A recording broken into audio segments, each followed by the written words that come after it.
If you go back to the origins of Dimensional, obviously it's a very close connection with academia. We think about the research that went into the strategies from the beginning. We think about how that's evolved over time, both on the equity side as well as on the fixed income side. But, look, we're 40 years since the formation of Dimensional, and it still continues to keep going. That's exactly right. I tell people that research never stops. It's not like we're going to wake up one day and all the finance professors are going to say, okay, we're done. We solved finance. It's just not going to work that way. It's always progressing. And I think about, our fixed income approach. We base it on research originally done by Professor Eugene Fama and that great paper that he wrote, Information in the Term Structure. And that's the cornerstone work that we built our fixed income strategy on. But that doesn't mean we just stopped and said, thanks, Gene, we got it from here. We continue to research. And we've studied those forward rates, the conclusions of his. We tested them out of sample. And then I started thinking, well, gee, what would happen if we came up with something that was different or better? And we said, well, those don't work anymore. What do we do then? The thing I think I love the most about Dimensional is that we do research without fear of what we might find. We are out. I know this is very high-minded sounding, but we're out in search of the truth. So it doesn't slow down the research. We continued to do it. In 2020, earlier this year, we put out probably one of our most comprehensive pieces of research that was, in a sense, testing Fama's work against alternative hypotheses. The paper was called the cross-section of corporate bond returns. And so it was, in a sense, it did not set out to say, I'm going to prove Gene was right, and all of our strategies have been doing the right thing. In some sense, it was saying, I'm going to see if there's something better. I'm going to kind of challenge those assertions that Gene made. And again, you got to be fearless when you're going forward with that, because you're out there doing research without knowing what you're going to find. Now, as it turns out, the paper was a remarkable affirmation of forward rates. It kind of blows my mind.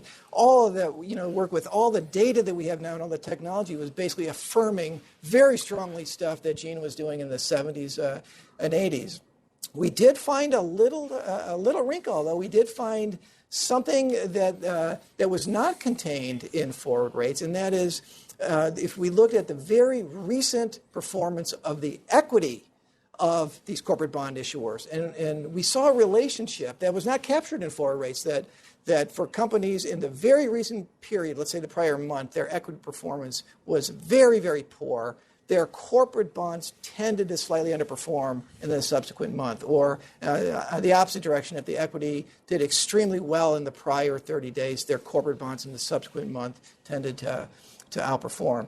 So now that's not something we hid from. That's something we embraced. We got our arms around and said, this is a way to improve our process. Now, in the end, I will say this. Again, I've been doing this for a long time. We kind of always looked at stock price, right? I tell people, when you're going out to trade a security, let's say a corporate bond, you want to know everything you can know about that bond. So you'd look at news stories to say, well, gee, if there's a big earnings announcement coming out in an hour, and then someone wants to sell me the bond, I don't think I'm going to buy that one right now. So we'd look at news stories, and we would also look at stock prices. We look at a lot of other things now, but even going back to the early days for us, back when we were on Quotron machines in the 80s, we were looking at stock prices.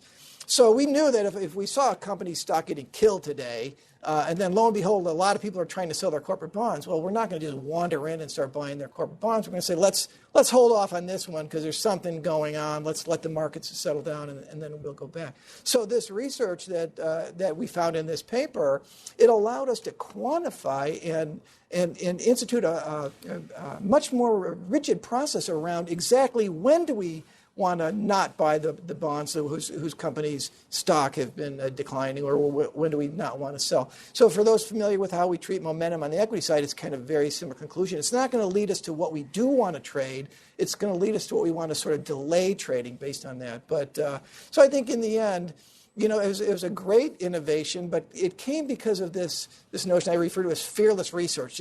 Just keep pushing the science. Don't be afraid of what we said before. Just keep looking to see what you could find. And that continual process, decade after decade, leads to the process improvements that allow us to outperform our benchmarks.